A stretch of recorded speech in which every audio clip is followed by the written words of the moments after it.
The call came on our last day in Paris. I was packing while my husband, Michael, was in the shower, getting ready for our flight home. The number on my phone was familiar. His mother, Patricia.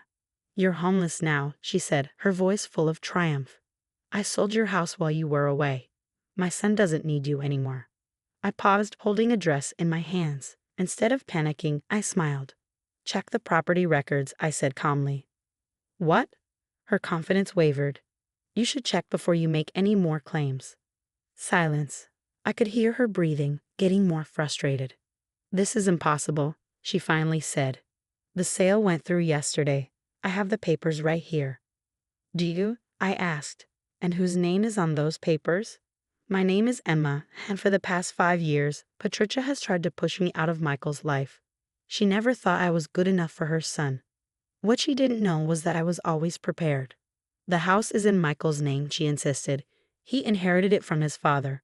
I have power of attorney. I can sell it." I zipped my suitcase. "Actually, Patricia, we put the house in both our names 3 years ago. Michael signed the papers himself. And your power of attorney was revoked last year after you tried to take money from our joint account." "You're lying," she hissed. Just then, Michael walked in, his hair still damp from the shower. "What's going on?" he asked. I put the phone on speaker. Patricia's voice was rising. "Michael, tell her she's wrong. Tell her about the sale, about Jessica." Michael's face darkened. "Jessica? Mom, what did you do?" Patricia had tried to sell our house to Jessica Martinez, Michael's ex-girlfriend, the same woman who had recently reappeared in town and kept accidentally running into Michael. "She's perfect for you," Patricia insisted. "From a good family, proper connections, not some book obsessed." "Stop," Michael said firmly. "What you did is not just wrong, it's illegal." "But I have the papers." I could hear her shuffling through them. "Wait, this can't be right." I knew exactly what she was seeing, the truth. The house was legally in both our names, and she had no right to sell it. Any money she had taken from Jessica would have to be returned. "But Jessica already paid a deposit. She's moving in next week." Michael ran a hand through his hair, trying to stay calm.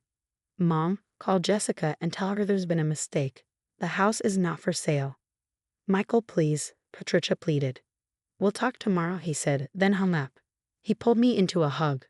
"I'm so sorry," he whispered. I hugged him back. "It's okay. I knew she'd try something like this. That's why we updated the paperwork." He pulled back and smiled. "My smart, prepared wife. What would I do without you?" "Probably be living with Jessica by now," I joked. On the flight home, Michael turned to me. "How did you know Mom would try this?" I thought about the conversation I had overheard months ago. Patricia and Jessica whispering about how Michael deserved better and needed saving from me. I remembered how Patricia had pushed us to take this vacation, offering to watch the house while we were gone. "Let's just say she's not as subtle as she thinks she is," I said, squeezing his hand. As the plane descended, I smiled. Patricia would be furious, Jessica would be disappointed, and there would be drama waiting for us. But our home was still ours, and that was all that mattered. Sometimes the best way to win wasn't with anger or arguments, it was simply by being prepared. The house looked exactly as we'd left it 2 weeks ago, from the carefully tended flower beds to the fresh paint on the shutters. But any sense of homecoming peace was shattered by the sight of Patricia's Mercedes in our driveway, Jessica's red Audi parked right behind it. "Well," Michael sighed, pulling in beside them. "Looks like we're having a welcome home committee." I squeezed his hand. "Ready?" Before he could answer, the front door burst open. Patricia stormed out, her designer heels clicking against the pavement, Jessica trailing behind her like an eager shadow. "Michael." Patricia's voice carried across the yard. "Thank goodness you're home. We need to sort this mess out immediately." I stepped out of the car, noticing how Jessica's eyes fixed on Michael, a practiced smile playing on her lips. She'd done something different with her hair since I'd last seen her. It was lighter now, styled in the way Michael used to mention he liked back in college. "The only mess here," Michael said firmly, "is the one you created. Mom, the house was never yours to sell." "Don't be ridiculous," Patricia snapped. "I was only thinking of your future. Jessica's father has offered her a position at his firm. She needs a suitable home, and you need—" "What I need," Michael cut in, "is for both of you to leave." now." Jessica stepped forward, her smile wavering slightly. "Michael, please. Your mother explained everything. How unhappy you've been, how you've been looking for a way out. I know we have another chance if unhappy?" I couldn't help but laugh. "Is that what you told her, Patricia? That your son was miserable in his marriage while we were celebrating our anniversary in Paris?" Patricia's face flushed. "He's too kind to tell you the truth. Always trying to spare everyone's feelings, just like his father. But I know my son." "Do you?" Michael's voice was quiet but sharp. "Because the Michael you're describing, the one who wants to leave his wife for his ex-girlfriend, the one who's secretly miserable, I don't recognize him. That's a fiction you've created to justify your own actions." I moved toward the front door, keys in hand. "This conversation is over. You both need to leave." "I have a signed contract," Jessica burst out, waving a folder of papers.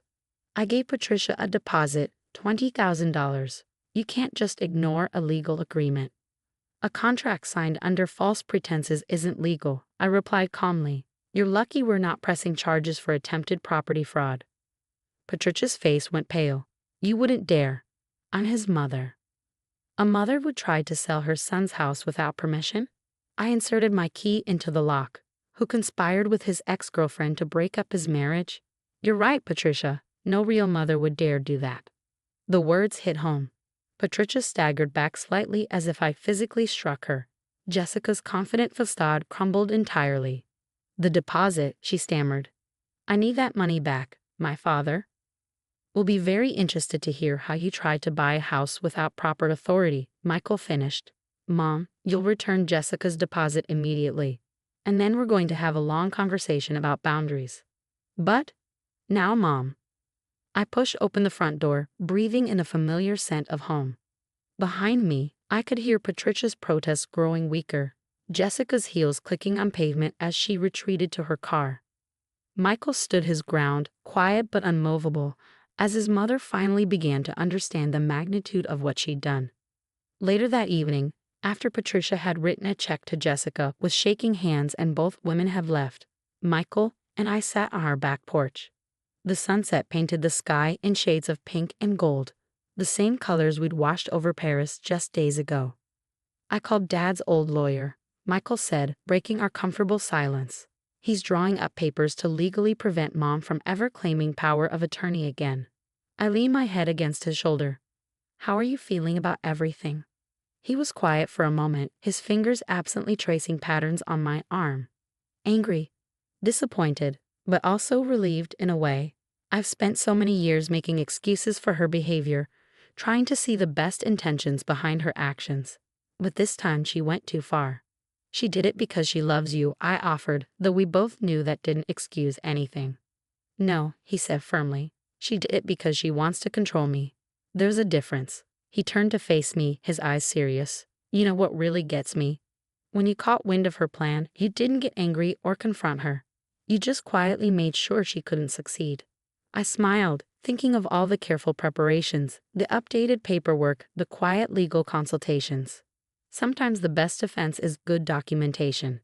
He laughed, pulling me closer, my librarian warrior.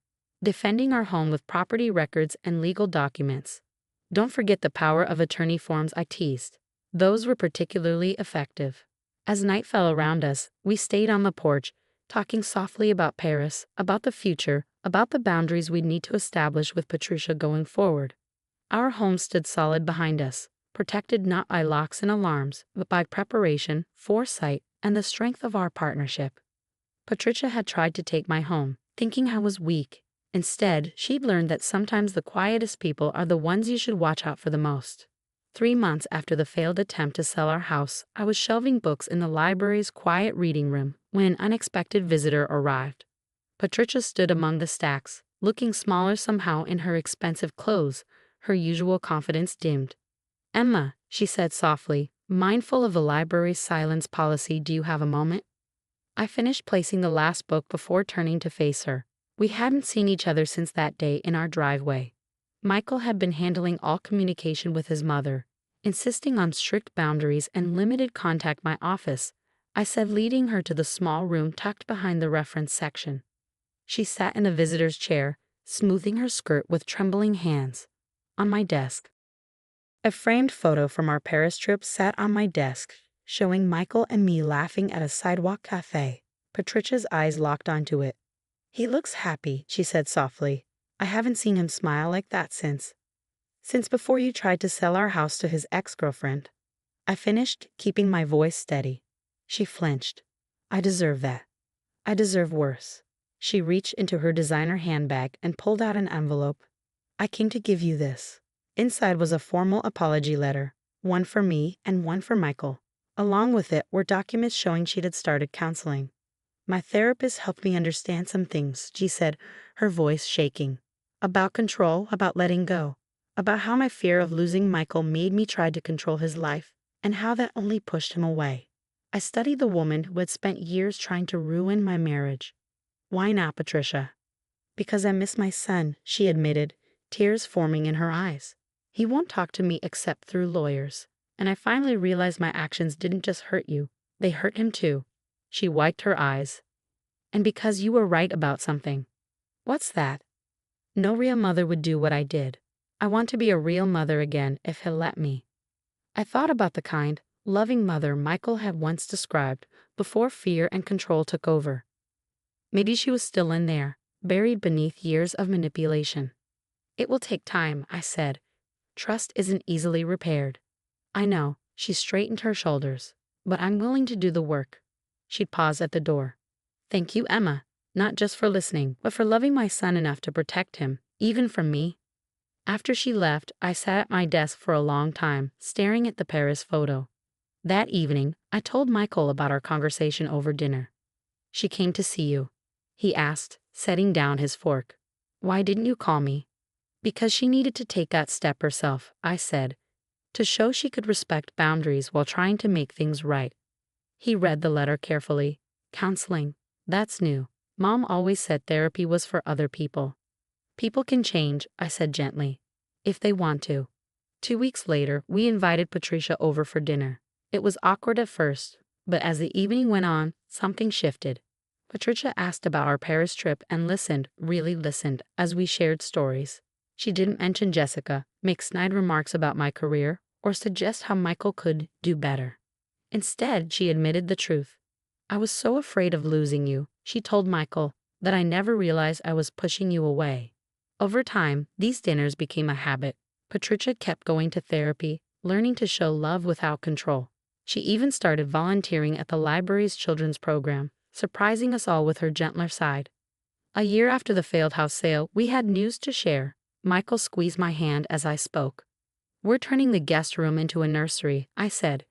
"You're going to be a grandmother." Patricia's eyes filled with tears, but this time, they were happy ones. "A baby, really?" She reached for her phone, then hesitated. "Would it be okay if I shared the news, or would you rather tell people yourselves?" Michael and I exchanged a glance, noticing her newfound respect for boundaries. "You can tell people, Mom," Michael said warmly. "That's what grandmothers do." Later that night, as we stood in the nursery, I thought about how much had changed. The room Patricia had once tried to give to Jessica would now belong to her grandchild. The house she'd tried to sell would be filled with love and laughter. Michael wrapped his arms around me. "You're thinking too hard," he teased. I smiled, just appreciating how things work out, how people can surprise you. "Speaking of surprises," he grinned, "want to bet how many parenting books Mom brings over tomorrow?" "No bet," I laughed. "But at least this time, she'll ask before rearranging the nursery." The true victory wasn't in stopping Patricia's schemes. It was in giving her the chance to change, to be the mother Michael had once known and the grandmother she was meant to be. Sometimes the best ending isn't about winning. It's about healing, rebuilding, and making something stronger than before.